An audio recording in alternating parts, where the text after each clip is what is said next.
गंजाम जिला गांगपुर थाना कुलांगी गाँ निकट में सड़क दुर्घटना। टाटा एसी गाड़ी ओलटी 2 मृत 10 गुरुतर।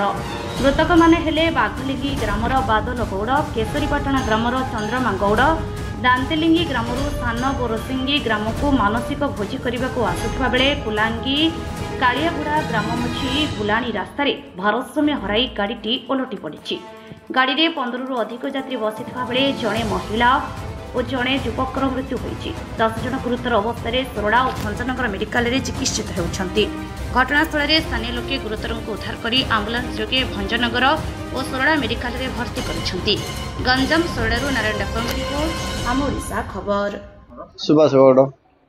अच्छा आज कोठू कोठी आस्तले केमती दुर्घटना घटिला कोन आमे आस्तलु सान बोरसिंग आस्तले हैं सेठी आसले आसी हमर नाठीपड़ा पासाला रो टर्निंग रे से टाटा स्टॉक आसी गोटे शंख उपर बाड़ेगी सी बिल पटे नोटे देला।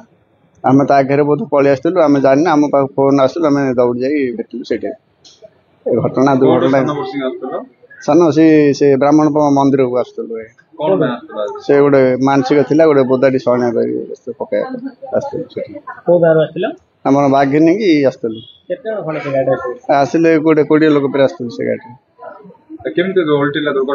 दुर्घटना बेले से कौन है आम तो बुझे नथुलु सी आसी शंखटा गोटे अच्छी साइड रे छोट शंखटा से लगे दीची